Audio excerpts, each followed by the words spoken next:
This is problem 8-107. It's on page 427.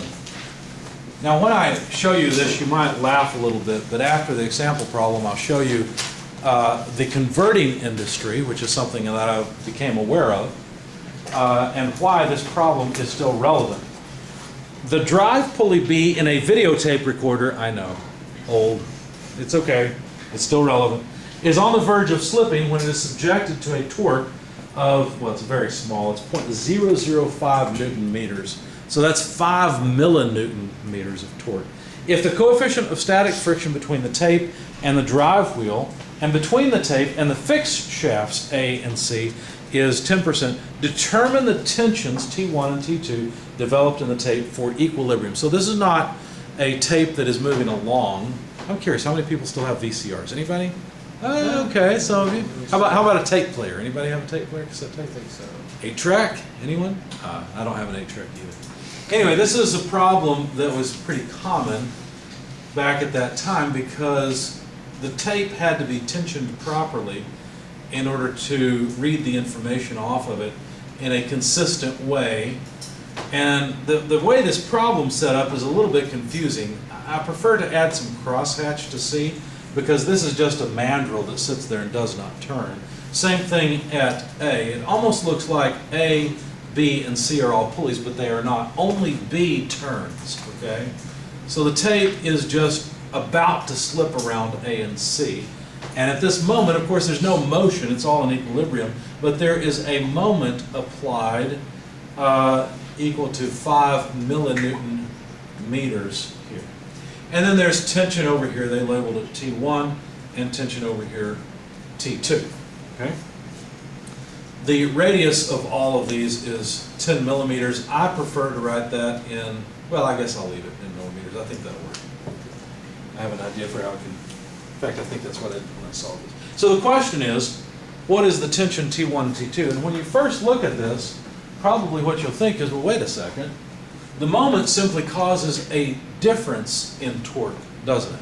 So it seems like the best I'll be, or a difference in tension. So it seems like the best I'll be able to do is get a relationship between T1 and T2. But the key is that this system is at equilibrium. So let me draw a free body diagram of just C. So there it is. It's pivoted on ground. It's B. I think I said C. I meant B. And there is a moment of 5 millinewton meters applied to the wheel. And then, of course, there's tension. Let me call it, what did I call it? T3 or T4? I call it T3 at the top and T4 at the bottom. So there's T3 at the top and T4 at the bottom. Now, if this is in static equilibrium, what's it going to take to keep this pulley still? Well, we've got a moment trying to twist it this way, so apparently the tension on this side would have to be larger. Does that make sense? That way the moment of these two can counteract that moment. That way the wheel can stay still. Does that make sense to everybody? So what I did once I realized this is I thought, well, wait a second. I can actually sum moments for body B about its center is what I mean, taking counterclockwise as positive. And I can write the moment of T3, there it is. We've got the radius R times T3. That's the moment of T3 minus T4 R, that's the moment caused by this, plus M equals 0, where the moment of 5 millinewton meters is what I'm referring to, right? Because this is obviously a positive moment. T3 causes a positive moment, T4 causes a negative moment. So since the body's at equilibrium, this must be true. And so what I can do is rearrange this to say, let's see, the moment equals let's pull these to the other side, T4 less T3 times R. Okay. And that's my equation of equilibrium. I guess we could go just a little bit farther and say M over R equals T4 less T3. But let's leave it there for the time being. Pardon? Okay, so this is our equilibrium equation just from the fact that the pulley is not rotating. But there should be a relationship between T and T4. How is it possible those two tensions can be different? Because of friction in here, right? We were told that there is friction between all of the surfaces, I guess I should point to the surfaces. Let me try again. Maybe something like this.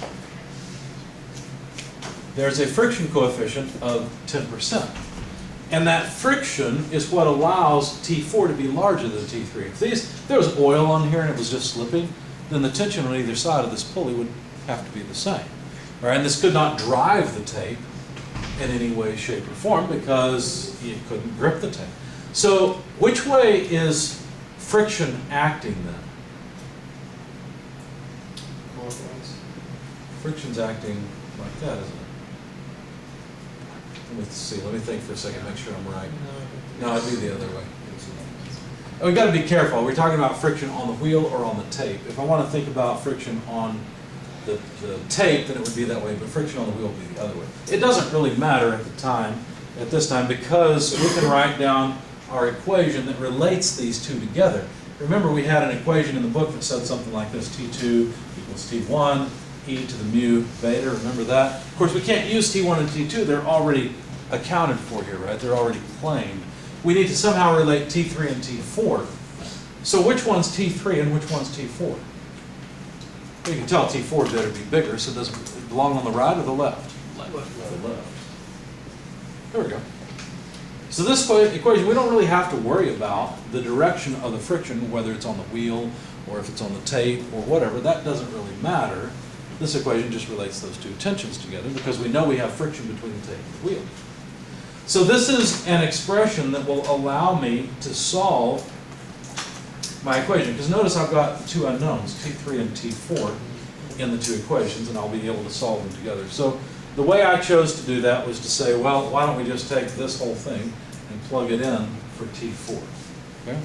So that's what I did. Let me move up this way. So we'll continue going up, putting the two together, and say m over r equals, well, let's see, rather than T4, T3 e to the mu beta minus T3, so that's simply T3 times e to the mu beta minus 1. Don't forget, when you factor out T3, you're left with a 1 there. A lot of students mess up their algebra in my classes, and that's a very common mistake. Okay, I'm factoring out the T3 from both terms, and so I'm left with e to the mu beta in 1, and I'm left with 1 in the other, or from the other term. And so now I should be able to solve for T3 from this equation. T3 is equal to m over r times e to the mu beta minus 1. Of course, this minus 1 is not part of the exponent on e. Now, plugging in numbers, we know the moment applied is 5 millinewton meters. The radius is 10 millimeters. When I first solved this problem, I got it wrong because I plugged in 5 millimeters. I was thinking that they gave me a diameter of 10 millimeters, but in fact they gave me the radius. E to the mu, which is 0.1, beta. What is the wrap angle here? Well, it goes from here to here, right? Pi. It's pi, isn't it? So exactly pi. Now, notice something kind of neat here. I didn't bother changing the radius because notice that the milli prefix simply means 10 to the negative third. So you can cancel that milli prefix, and then you can cancel the meters, and life is good. We get a tension in newtons from this. Okay? Plug in the numbers. The tension for T3 is 1.3546 newtons. So that's the tension right here. I guess what I'm going to do is erase my friction coefficient lines. We realize the friction coefficient is the same all the way around. And just make some notes that T3, so the tension right here is 1.3546 newtons. Put a C over here once we deal with it. So we should be able to write down what all of these tensions are by the time we're done. Now, of course, the tension between T3 and T1 are also related to one another. Just because that mandrel is still doesn't really matter. There's no motion occurring at this time, so we can use the static coefficient of friction. So if we were to draw that course, there'd be an equal and opposite force just from ground onto this, but that doesn't really matter. I'll just make this ground. I don't care about that force. T3 is here. Now, which direction is impending motion? Well, just a minute ago, we showed that that was the case for B. I guess I could just put the letter inside of it, right? So which one do you think is going to end up being larger, T3 or T1, and why? T3 is going to be larger, isn't it? Okay. Just continuing around the tape, it makes sense that T1 would be less than T3. So, how would I write an equation for this part? Well, I would simply write T3, the bigger one, equals T1 e to the mu beta, where beta now, well, it's pi here. It's not going to be for C. For C, it's going to be pi over 2, right? But for A, it's certainly half of the circle. So from this, I already know T3, so I can solve for T1. T1 equals T3 by E mu beta. So T3 was 1.3546 newtons, e to the 0.1 times pi. When you plug all of this into your calculator, you will find the, let's see, oh yeah, I did that later. I forgot to do something a minute ago. Anyway, you'll find the tension T1, and it comes out to 0.9894. Now, none of you stopped me. I should have calculated T4. I forgot to do that. Yeah, so you noticed. Good. So I had an equation up here, and I erased it in my haste. That went something like this. Okay, so if we take T3, 1.3546 e to the 0.1, we're still talking about the wrap angle now here, which is still pi. I wish they had done something like take this angle off a little bit so we have 3 separate angles, but oh well. Anyway, that'll give you T4, and that number there comes out to 1.8546 newtons.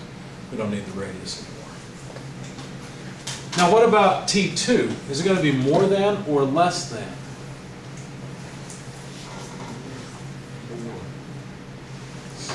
Be careful. It's this thing that's doing the driving, right? So if this is, think about this as, remember we worked a problem a moment ago where one person was trying to pull someone else up the cliff?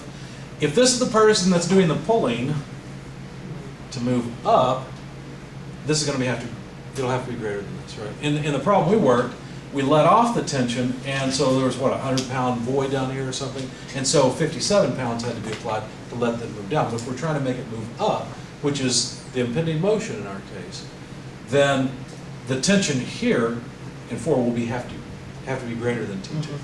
Okay? So what that means then is that T2 equals T4 e to the mu beta, where beta is now pi over 2. See that? It's a quarter of the circle. Okay? So since we already know T4, 1.8546 newtons, e to the 0.1 times now pi over 2. It's no longer pi because we have a different wrap angle. So when I did that, I came up with T2 equal to 1.5850. Okay? Does that make sense? Any questions? Okay. Now let me tell you why this is relevant.